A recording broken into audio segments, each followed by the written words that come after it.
The High Court has allowed the circulation and use of new currency notes that contain the portrait of Kenya's founding father Mzee Jomo Kenyatta.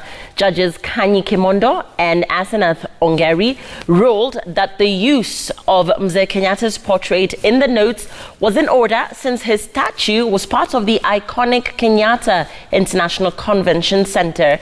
But Judge Anthony Mrima differed with his colleague, as Francis Gashuri reports.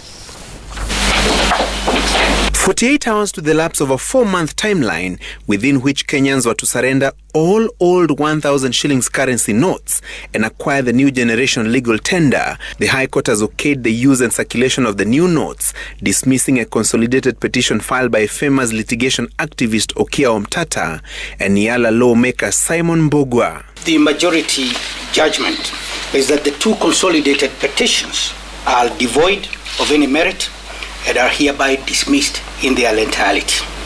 The High Court verdict was, however, not unanimous. Judge Anthony Mrima differed with his colleagues in the bench on the use of Mzee Jomo Kenyatta's image in the new notes. Judges Kanyi, Kimondo and Asenath, Ongeri ruling that the use of Mzee Jomo Kenyatta's image in the new notes did not violate provisions of Article 231 sub-Article 4 of the Constitution that bars the use of portraits of individuals in notes and coins issued by the Central Bank of Kenya. It is also not true, as urged by the petitioners, that the statue is not part of the KICC complex. While it stands about 80 meters away from the main tower, the entire complex and surrounding land has been gazetted as a national monument. Mrima rendering a different opinion in a minority verdict. I would have partly allowed the consolidated petitions to the extent of finding that the impugned statute infringes Article 231(4) of the Constitution. Since the new currency notes are already in circulation, I would have entirely suspended the declaration of the invalidity of those notes for a period of at most 1 year to accord the first respondent time to reissue legally compliant currency notes.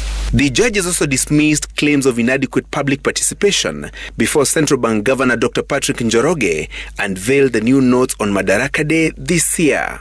We have no cause to doubt the reasons given by the bank that it aimed at stemming illicit financial flows through money laundering, corruption and financing of terrorism, and in order to address the situation of counterfeit notes. The withdrawal may have required an element of surprise or a short turnaround period. The petitioners had also contested the CBK order for return of all old 1,000 shillings notes within 4 months, terming it an ambush that could disrupt the country's monetary cycle. Not every decision by a public entity must be preceded by elaborate public participation.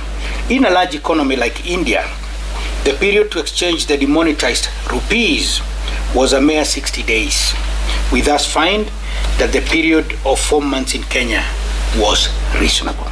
The High Court absolved CBK boss from personal liability as demanded by the petitioners, pointing that he was not in office when the cabinet approved designs for the new currency notes. Dissatisfied with the verdict, Omtata has instituted a fresh legal showdown at the Court of Appeal. Francis Gashuri, Citizen TV.